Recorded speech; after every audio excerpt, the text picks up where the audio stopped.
noite. Paz do Senhor para todos que eu não vi, que eu vi.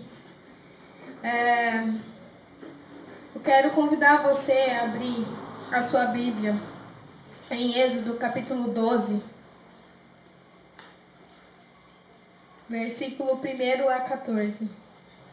Êxodo capítulo 12, versículo do 1 a 14.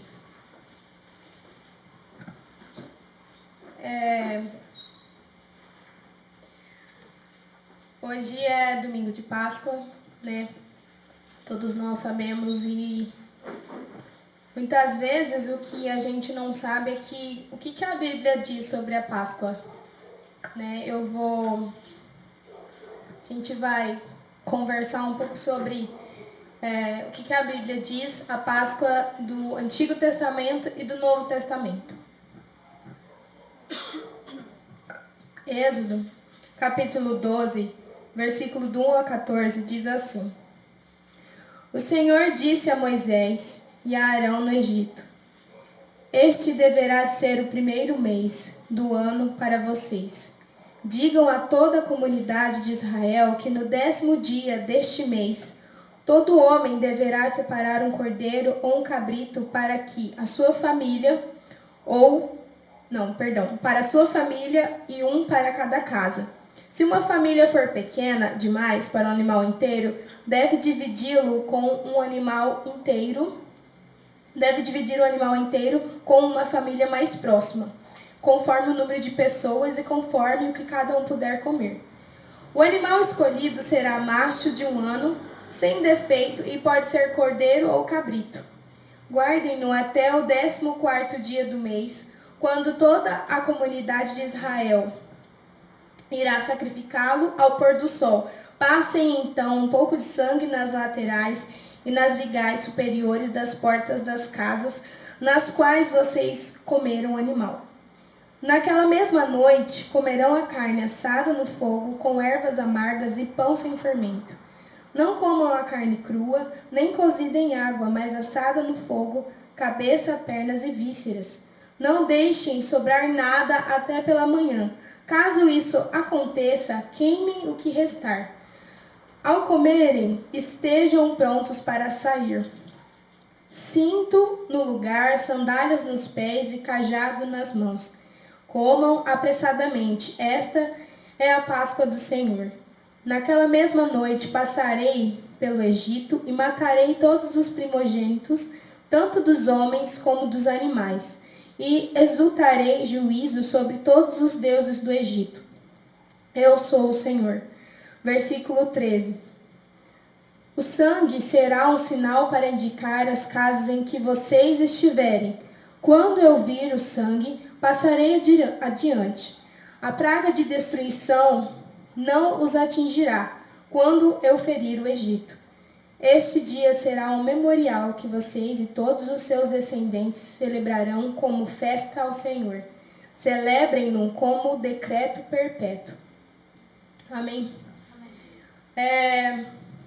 Essa é a Páscoa do Antigo Testamento. Talvez a gente não tenha ouvido falar, né? Mas ela é uma Páscoa onde o Senhor decretou esse dia, na verdade, para o povo se lembrar do que Deus tinha feito por eles, né? Não sei se todos conhecem a história do povo que era escravo de Faraó, né? E o Senhor mandou as 7 pragas. Então eles estavam vivendo dias difíceis, né? E o Senhor disse que haveria de libertar o povo. E ele deu algumas instruções, né? Porque naquela noite viria a última praga, que seria a morte dos primogênitos. E o Senhor precisava proteger aqueles que eram dele. Então, Deus pediu para eles fazerem uma festa muito grande. E o sangue daquele animal que seria sacrificado, né, para o churrasco, para a festa, seria desenhado nas portas com sangue, né, para quando o espírito da morte passasse pelas casas, viria que ali morava uma família de Deus, uma família que pertencia a Deus ali, né, que seguia e vivia por Deus ali. E o Senhor decretou esse dia como um dia festivo. É uma celebração. Uma celebração. E a Páscoa, segundo o Antigo Testamento, ela vai simbolizar a libertação do povo da escravidão de Faraó. Então, a Páscoa, ela é um dia para você lembrar, né, de tudo o que Deus fez na sua vida. No caso deles, a libertação, né, das mãos de Faraó. Amém? E a Páscoa, ela tem um significado. E ela significa passagem. A passagem do quê? Da escravidão para a liberdade. Bom, essa é a Páscoa do Antigo Testamento. Agora a Páscoa do Novo Testamento. Está lá em Isaías, capítulo 53, versículo 4 a 7, 9 e 12.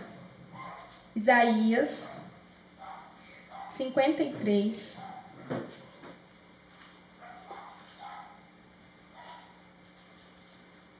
Isaías 53, do versículo 4 ao 7 e depois o 9 e 12. Diz assim: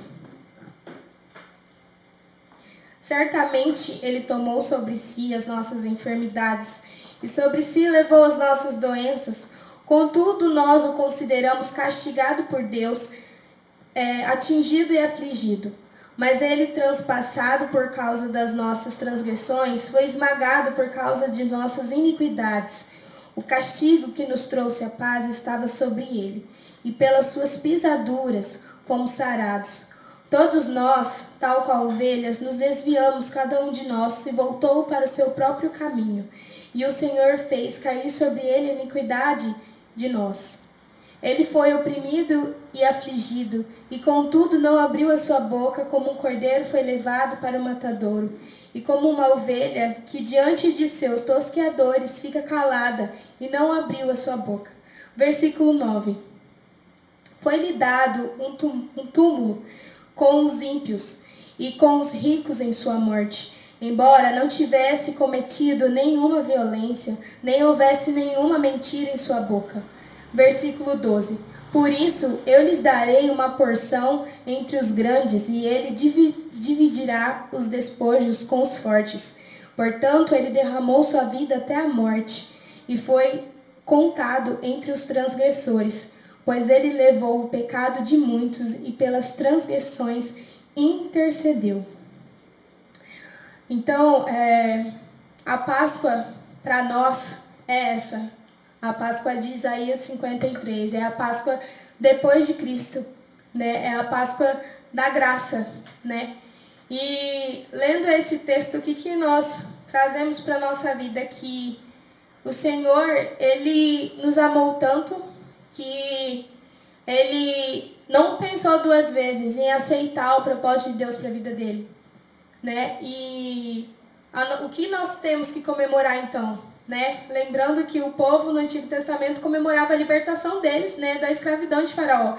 E o que nós temos que comemorar? Nós temos que comemorar a libertação da morte e do pecado.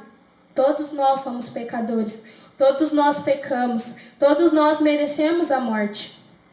E Jesus, com esse gesto, com essa ação, com essa demonstração de amor, ele nos trouxe uma vida. Jesus, ele morreu como um cordeiro sem defeitos. Todos os que aceitam o seu sacrifício são libertos da escravidão, do pecado e da morte, assim como os hebreus foram libertos pelo sangue dos cordeiros passados nas portas. Então, todos os que aceitam o sacrifício de Jesus recebem automaticamente uma vida, recebem o perdão, recebem a graça e recebem uma coisa muito, muito importante, que é a vida eterna, né? A continuação da nossa vida aqui na Terra.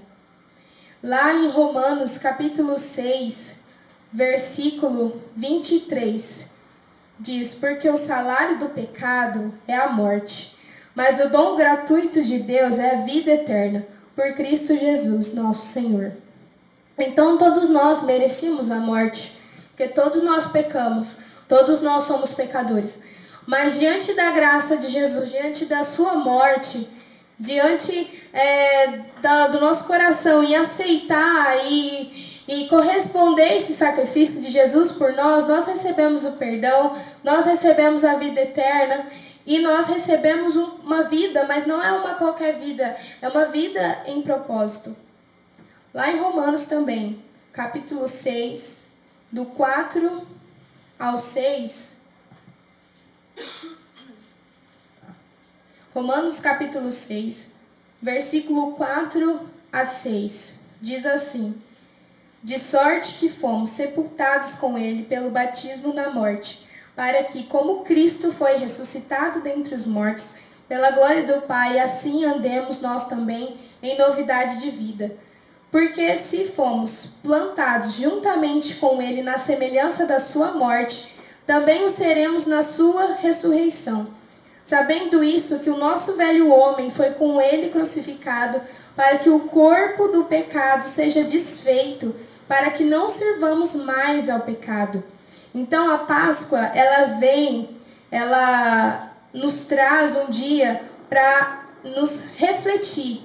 Refletir do quê? Que a verdadeira Páscoa, ela simboliza a vida, mas a vida em propósito simboliza a libertação do pecado. Nós não somos mais escravos do pecado, né? Nós não somos mais merecedores da morte, porque Jesus já morreu na cruz. Todo o preço que tinha que ser pago pelos nossos pecados, pelo meu pecado, pelo seu pecado, Jesus já pagou na cruz. Amém? Jesus veio para nos dar um propósito. Lá em Romanos capítulo 8, versículo 28. Romanos capítulo 8, versículo 28.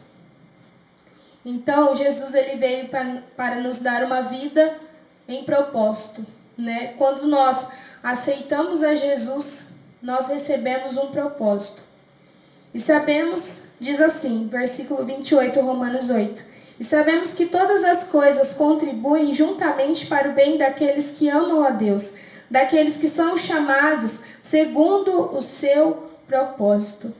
Então, em Deus, além de nós, em Jesus, além de nós encontrarmos uma vida eterna, encontrarmos libertação, perdão, nós encontramos uma vida em propósito. Deus nos dá também uma nova história.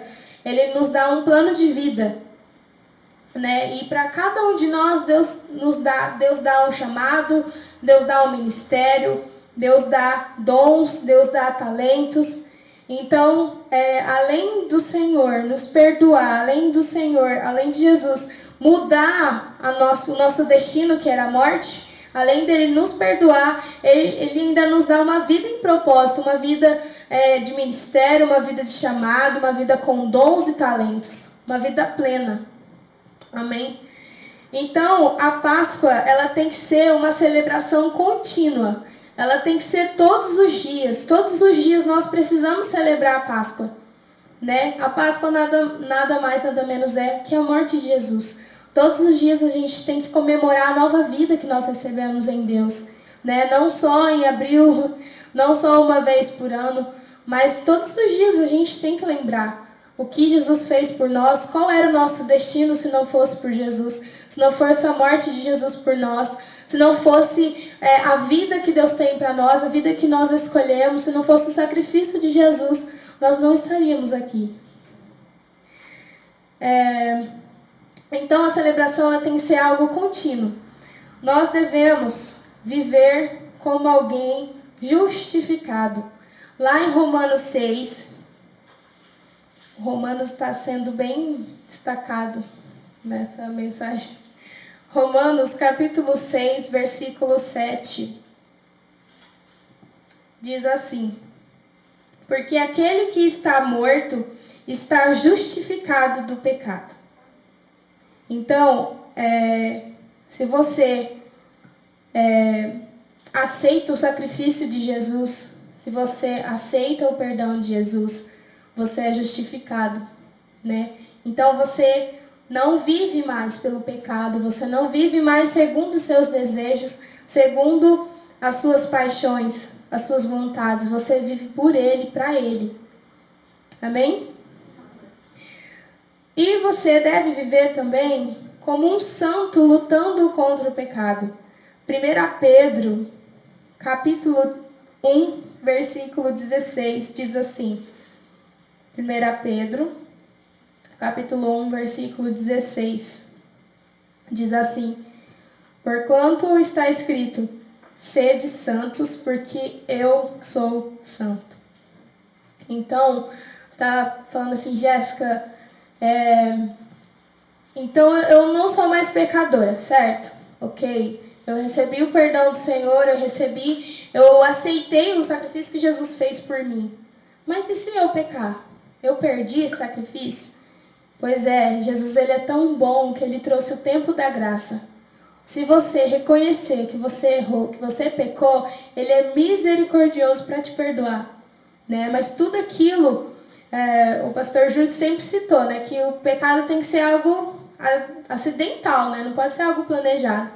E eu acredito que se você cometeu pecado acidentalmente, não foi algo do seu coração, foi algo sem você pensar, o Senhor ele é fiel e justo para te perdoar, né? Basta você se arrepender e pedir perdão ao Senhor.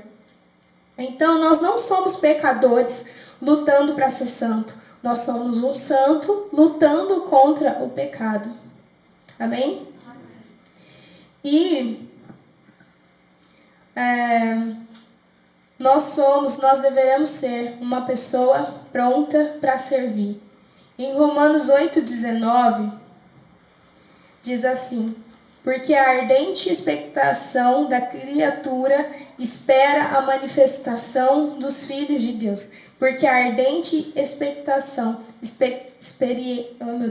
porque a ardente expectação da criatura espera a manifestação dos filhos de Deus. Então, existem pessoas que não conhecem, não têm o conhecimento desse sacrifício, né?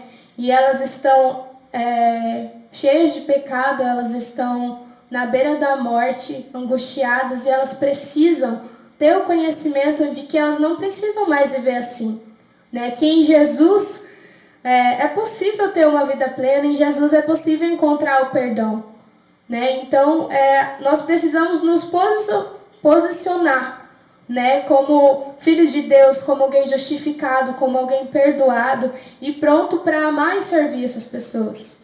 Amém? E a vida nova, ela é possível através da cruz. Então, não tem como você desejar ter uma vida nova se você não renunciar à sua antiga vida, né? Não tem como você tomar posse da vida em propósito que Deus tem para você se você não morrer para você mesmo. E eu queria fazer uma pergunta. Basicamente são duas perguntas, acredito. É assim: como você tem gastado o seu tempo? Né? O pastor Jimmy, estou tentando me recordar, mas não vou lembrar certinho a data. Mas o pastor Jimmy esteve ministrando nesses domingos e que Jesus nos dá um crédito, né? E eu acredito muito nisso também, que quando nós aceitamos o sacrifício de Jesus, nós recebemos essa vida, e é um crédito, né? Então nós precisamos refletir como que nós temos gastado esse crédito, né? Como que nós temos gastado essa vida? E o Senhor nos deu dons, o Senhor nos deu talentos. Será que nós estamos usando esses dons? Será que nós estamos usando esses talentos para o reino de Deus? Eu queria que você refletisse sobre isso nessa noite, amém? E, juntamente com isso, nessa época de Páscoa, as pessoas, grande maioria, tem conhecimento, né, sobre a ressurreição de Jesus. Algumas pessoas fazem até encenação, né? E eu vi uma publicação esses dias em que dizia que talvez essa seria a primeira Páscoa onde verdadeiramente, né, o significado delas as pessoas iam refletir, iam considerar, iam agradecer, né? Nesses dias, eu tive que ir ao mercado e eu fiz um comentário com uma pessoa que pelo menos aonde eu fui, eu não senti aquela correria de ovo de Páscoa e de comemoração e chocolate pra cá, chocolate pra lá, ovo pra cá. Eu não senti isso, né? E é uma Páscoa diferente mesmo. As pessoas estão encontrando dificuldade para comprar ovo de Páscoa, né? Então, né, a gente não pode glorificar diante disso, né? Mas realmente o verdadeiro significado da Páscoa está ocorrendo, né? Que é Jesus, é a morte dele, é o amor dele, mostrado para nós em sacrifício na cruz. E diante disso tudo, eu vejo muitas pessoas em que elas têm muito conhecimento, né? Vídeo para cá, imagem para lá, porque ele vive, posso crer no amanhã. É muita coisa, é muito bonito tudo isso, né? Às vezes tem pessoa que a gente nem sabia que era crente, né?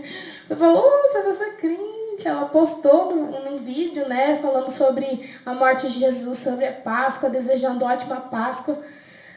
Só que eu começo a refletir sobre isso. Muitas pessoas, elas, longe de mim julgá-las, mas muitas delas não vivem isso, né? É só domingo de Páscoa, é só sexta-feira santa, né? Não pode comer carne, não pode isso, não pode aquilo. Então, muitas pessoas, elas têm muito conhecimento. A maioria delas sabem muito da Bíblia, mas no dia a dia, a vida dela continua a mesma coisa. Ela fala que deseja que o Senhor esteja em cada lar, né, que Jesus possa ressuscitar na sua casa, na sua vida, mas o Jesus do coração dela ainda não foi ressuscitado. Ela deseja para os outros, mas ela não vive o que ela diz, né? E uma coisa que Deus tem ministrado no meu coração essa semana foi isso. Foi Tiago. Eu acordei de noite desesperada, coitada minha mãe. Eu lembrei de um versículo, falei, mãe, qual que é aquele versículo que fala assim. E eu quero ler com vocês esse versículo porque ele me chamou muita atenção. E ele tem tudo a ver com o que a gente tem vivido hoje, né? Sobre Páscoa e o tempo de reflexão que nós estamos tendo, né? Sobre essa quarentena, sobre tudo isso que nós estamos passando. Tiago capítulo 2, versículo 26. Queria que todo mundo abrisse para a gente ler junto. Se possível, você grifar na sua Bíblia, porque ele é bem pesadinho.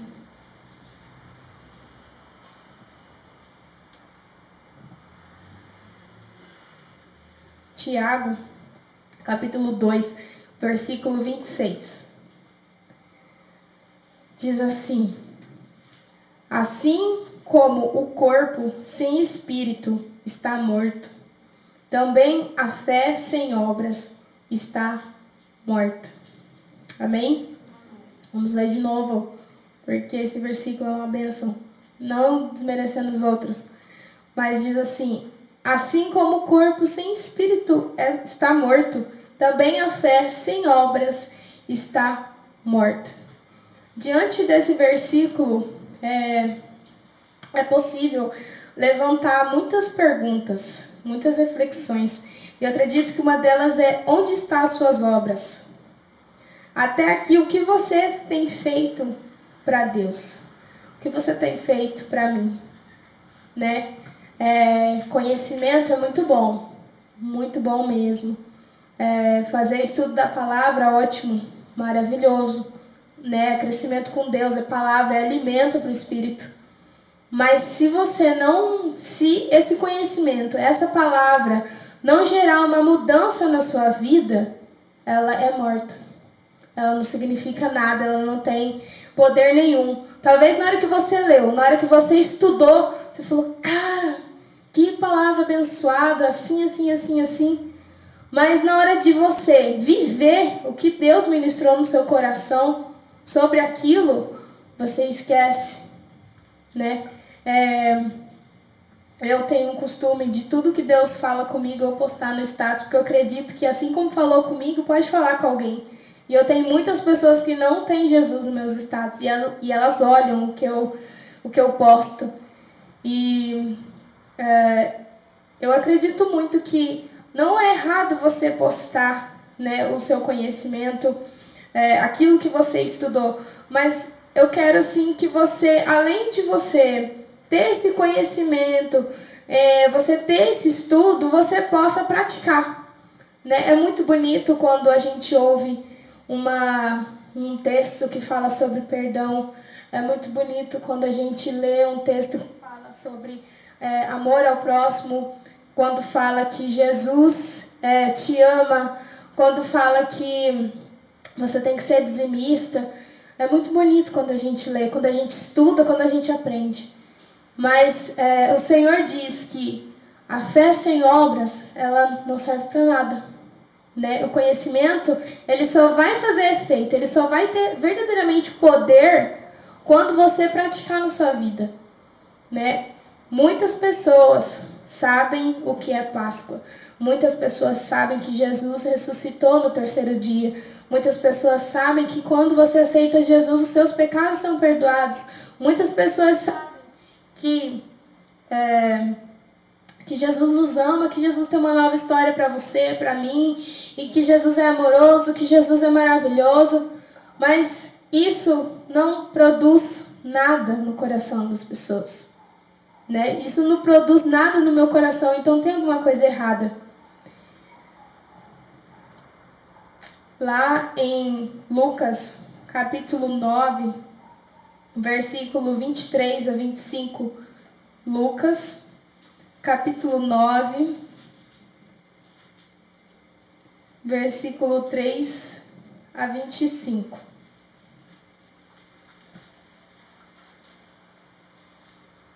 Diz assim: Jesus dizia a todos: se alguém quiser acompanhar-me, negue-se a si mesmo. Tome diariamente a sua cruz e siga-me. Pois quem quiser salvar a sua vida, a perderá. Mas quem perder a sua vida por minha causa, este a salvará. Pois que adianta o homem ganhar o mundo inteiro e perder-se ou destruir a si mesmo? Então, não adianta nada nós conhecermos sobre a morte de Jesus, sobre a ressurreição, sobre o amor de Deus, mas a gente não pratica, né? A gente não muda. Isso não gera arrependimento no nosso coração. Quando nós aceitamos a Jesus, quando nós aceitamos o sacrifício dele, automaticamente, pensem comigo, automaticamente a vida que Jesus nos dá é dele, certo? Né? Ele fala: você precisa aceitar como unigênito Salvador da sua vida. Então, essa vida que nós recebemos através de Jesus não é nossa. Não é nossa. Então, nós precisamos viver segundo os planos de Deus. Não é? Ele não tem uma nova história para a nossa vida, ele não tem um novo propósito de vida para nós, certo? Então, a gente precisa entender que essa vida não é nossa. Quando nós aceitamos esse sacrifício, nós recebemos essa nova vida. E essa nova vida é em Deus, em Jesus. Amém? Então, essa questão de você viver para Deus, ela exige renúncia. Ela exige que você pare de viver os seus planos, os seus projetos. Ai, Jéssica, mas eu não concordo. Eu acho que viver, ter uma faculdade, tá no plano de Deus. Eu casar um dia, tá no plano de Deus. Eu ter uma casa super top, tá nos planos de Deus. Eu ter um carro bacana, tá nos planos de Deus, sim. Mas existe uma diferença entre viver por Cristo, viver em Cristo, do que viver com Cristo, né?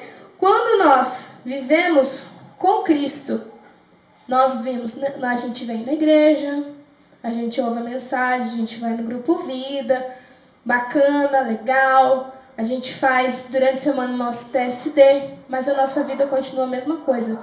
Na hora de tomar decisão, anos. Isso. Ele não só ministrava, mas ele vivia o que ele ministrava.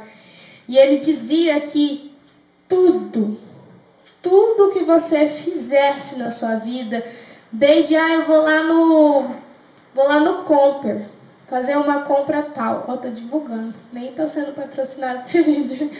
Vou lá no mercado, vou fazer tal coisa. Você precisa orar. Deus, me abençoe, eu preciso fazer a compra do mês.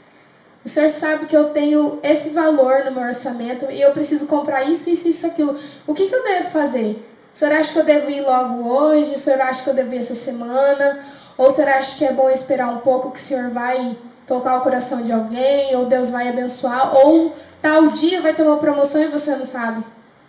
Então, quando nós vivemos por Deus, em Cristo, nós precisamos pedir orientação para Deus, né? Não é só nas coisas grandiosas, mas é nas coisas simples, né? Eu aprendi, foi um momento muito difícil para mim, no terceiro ano para faculdade. Foi esses dias, não faz muito tempo. Mas foi muito difícil, porque eu não sabia o que eu ia fazer de faculdade, né? Aí todo mundo, o que você vai fazer, o que você vai fazer? E a minha irmã fez fisioterapia, e eu não queria algo na saúde, eu acho massa, mas não é pra mim isso. E eu fiquei desesperada, falei, cara, o que eu vou fazer, o que eu vou fazer? Aí o meu pai falou assim, filha, ore. A vida não é de Deus, você não entregou a sua vida a Deus, então você precisa pedir para Deus, Deus, o que eu vou fazer? E ele estava certo, porque quando você vive por Cristo, a sua vida tem que glorificar o nome dele. E se você fizer uma faculdade que o nome de Deus não vai ser glorificado, você precisa pedir orientação para Deus. Deus, o que eu devo fazer? Né? Já que essa vida é do Senhor e eu quero corresponder ao seu amor, o que eu devo fazer? Qual curso eu devo fazer? Qual faculdade? Em que lugar? Que época? Me mostra, me dê a tua direção. Eu preciso da tua orientação, eu desejo agradar o seu coração. Então, Deus usou a vida da minha linda mãe. E falou, filha, olha, você tem uma queda aí por criança e você já ensinou seu irmão várias vezes. Meu irmão sofreu um pouco, né, na infância, que eu sentava ele lá e falei, me dá essa caderno aqui, eu vou te ensinar. E o meu pai, ele já foi presidente da Jubams e ele tinha recebido uma homenagem lá, um quadro, né, mãe? Tinha recebido um quadro lá e tal. E aí eu peguei aquele quadro lá e falei, agora é o momento. E comecei a escrever naquele quadro. E minha mãe começou a observar isso, né, que eu tinha um gosto pelo ensino. Então, depois que eu orei, Deus usou a vida da minha mãe para ministrar no meu coração. Mas tudo isso foi porque eu orei. Eu falei, Deus, o que o Senhor deseja que eu faça? Qual curso que o Senhor vai ver a tua mão, que o Senhor vai poder me usar no reino? Né? Viver para Deus não é algo chato, não é algo difícil, mas é questão do seu coração, é a questão do nível do seu amor por Deus. Quando nós amamos alguém, a gente faz de tudo pelaquela pessoa, não é? A pessoa não gosta disso, a gente deixa, a pessoa quer aquilo, a gente faz, porque a gente quer agradar aquela pessoa, né? A gente ama ela, a gente quer ficar com ela. E com Deus é a mesma coisa. Se a gente aceita esse sacrifício, a gente corresponde a esse amor, o mínimo que a gente pode fazer é viver para Ele, é viver por Ele, não com Ele. Deus, Ele não quer que você apenas saiba que Ele exista, saiba que Ele te ama, mas Ele quer que você tenha o coração totalmente voltado a Ele, porque Ele tem planos, Ele tem coisas grandiosas para você. Só que você precisa dizer, Deus, eu quero viver uma faculdade grandiosa. Deus, eu quero viver uma faculdade grandiosa. Eu quero ter um casamento grandioso, eu quero ter uma casa grandiosa, mas segundo o teu coração. Amém?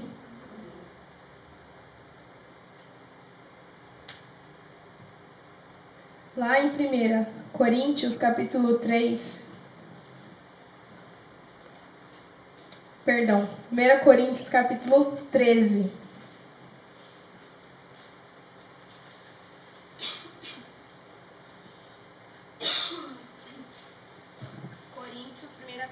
Primeira Coríntios, capítulo 13.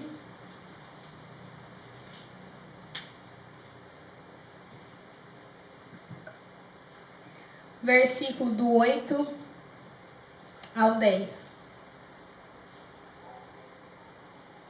Diz assim, 1 Coríntios 13, do 8 ao 10. O amor nunca perece, mas as profecias desaparecerão, as línguas cessarão, o conhecimento passará, pois em parte conhecemos e em parte profetizamos. Quando, porém, vier o que é perfeito, o que é imperfeito desaparecerá. Então, quando nós amamos a Deus, quando nós vivemos por Deus, tudo aquilo que não agrada ao Senhor, a gente automaticamente exclui da nossa vida, automaticamente a gente tira, né? E a gente aprende com esse texto que o amor, ele é ação, né? Não adianta nada você sentir, mas você não demonstra, você não faz, você não prova, né? Jesus, ele nos ama e ele provou o amor dele.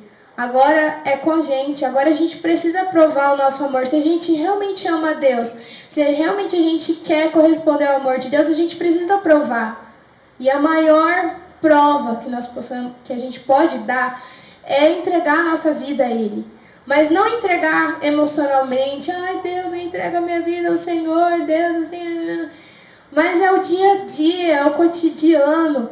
Eu vi essa semana algo assim muito assustador, né? Que confronta assim o nosso coração, né? Dá um chacoalhão na gente.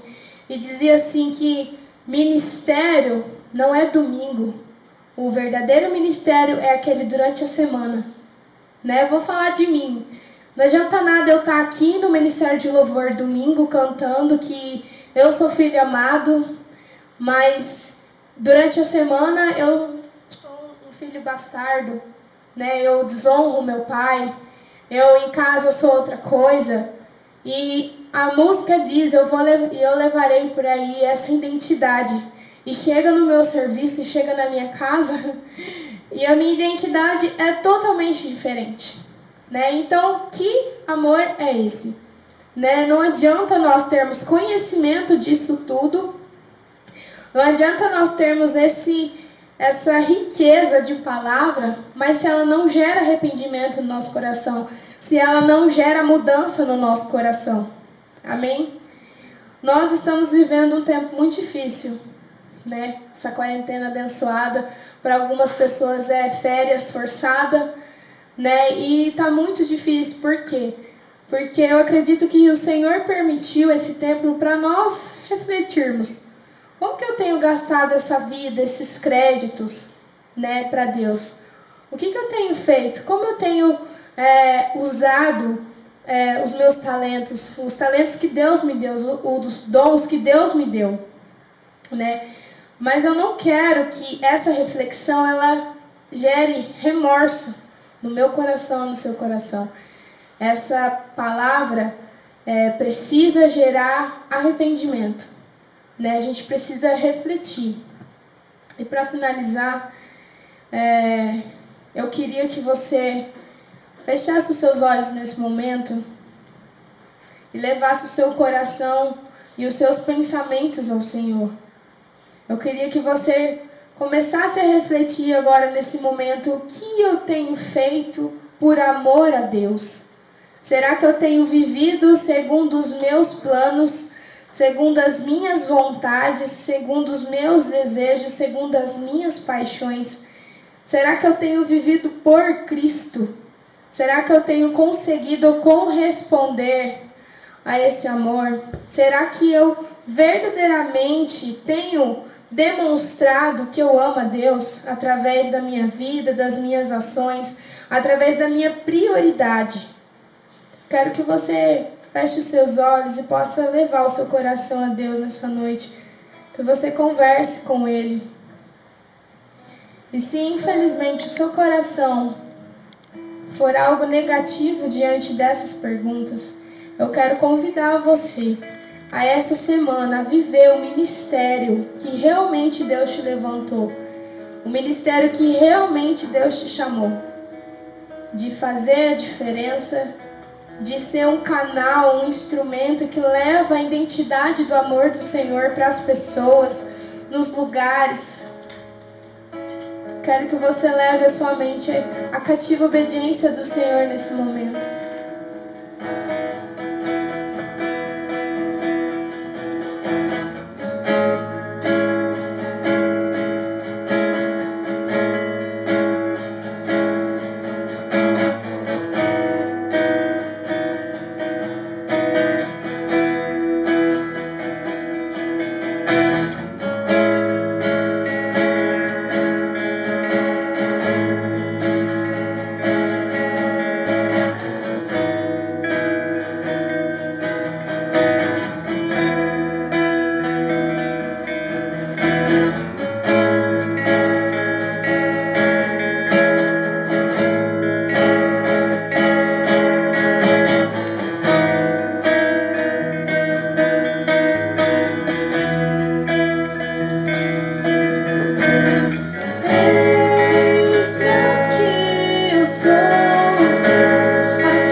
Deus.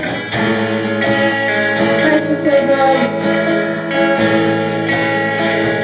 Leve o seu coração à presença do Senhor.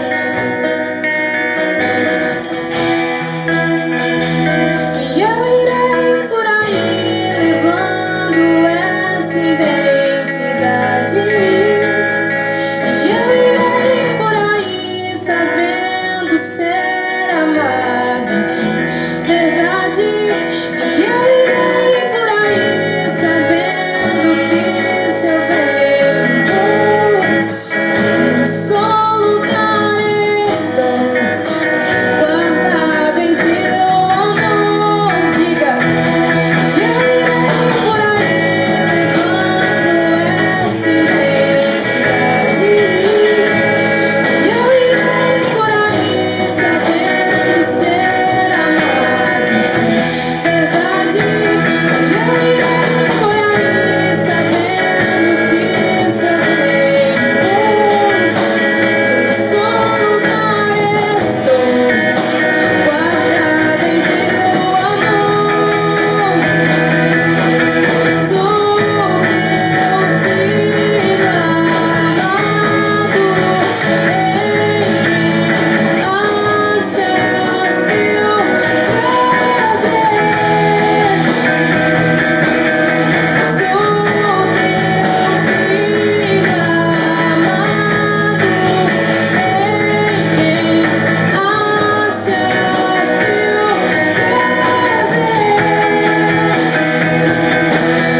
Sou teu filho amado, em quem achas teu prazer. Declare isso. Sou teu filho amado, em quem achas teu prazer. Eu irei por aí levando essa identidade. E eu irei por aí sabendo ser amado de verdade. E eu irei por aí sabendo que se eu venho, num só lugar estou, guardado em teu amor. E eu irei por aí levando essa identidade. E eu irei por aí sabendo ser amado de verdade. E eu irei por aí sabendo que se eu venho, num só lugar estou, guardado em teu amor. E eu irei por aí levando essa identidade. E eu irei por aí sabendo ser amado de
coração, Deus. Nós, ó Pai, temos conhecimento sim do seu amor, ó Pai. Nós temos conhecimento sim de que o Senhor tem uma nova vida para nós. Nós temos conhecimento sim que o Senhor levou sobre si as nossas enfermidades, as nossas tristezas, as nossas angústias, as nossas dúvidas. Nós temos conhecimento sim, Deus. Mas, Senhor, o que nós queremos, ó Pai, dizer é que nós queremos levar a identidade de filho. Nós queremos levar a identidade de alguém justificado. Nós queremos levar isso, Deus, não só hoje, não só amanhã, não só essa semana. Mas nós queremos levar todos os dias, ó Pai. Enquanto nós estivermos aqui, Deus, nessa terra, nós queremos levar a identidade de filho, a identidade de alguém justificado, perdoado, de alguém que não vive segundo os seus interesses, mas de alguém que vive segundo o teu coração, alguém que vive os teus planos, os teus propósitos, Senhor. Nós queremos, ó Deus, queremos, ó Pai, ser essa pessoa. Nós queremos, ó Pai, nós queremos provar o nosso amor, nós queremos provar, Pai, que nós te amamos. Nós queremos, ó Pai, entregar ao Senhor o nosso coração, as nossas decisões. Queremos entregar a Ti, Deus, nessa noite. Em nome de Jesus, Pai.